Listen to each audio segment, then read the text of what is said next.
Côte d'Ivoire. Découvrez l'actualité nationale et internationale sur votre radio. Radio Côte d'Ivoire, 88.0.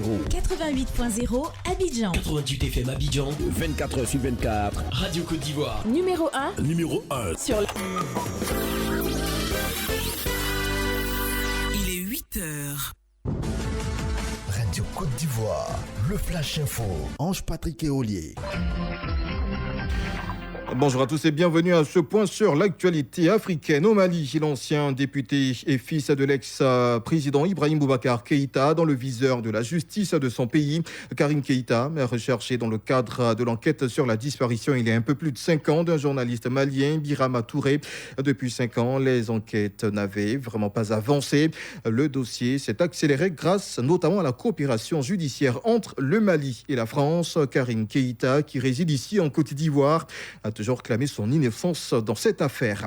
En Algérie, plus de 150 personnes ont été prises de malaise après s'être baignées dans la mer dimanche à Ténès, sur la côte méditerranéenne, à 200 km à l'ouest d'Alger, la capitale. S'agit-il d'une pollution maritime liée à un produit chimique déversé au large par un bateau ou dans les terres?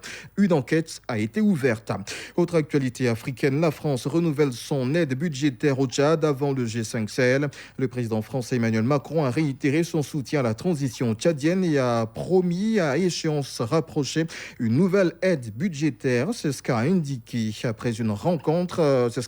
l'Élysée après une rencontre avec le chef de la junte militaire et président autoproclamé du Tchad.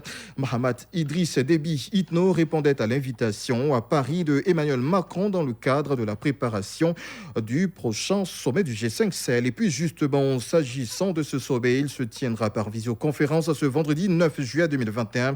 Une rencontre virtuelle à laquelle participera Emmanuel Macron, qui aura à ses côtés le président nigérien Mohamed Bazoum, convié par le patron de l'Élysée. Le président français devrait profiter de ce sommet pour préciser le futur engagement français dans la région, un mois après l'annonce de la fin progressive de l'opération Barkhane. L'objectif pour Paris est de diviser par 2 le nombre de soldats français au Sahel d'ici janvier 2023. C'est la fin de ce Flash Info. À 9h pour un autre point sur l'actualité. C'était le Flash Info présenté par Ange-Patrick Eolier.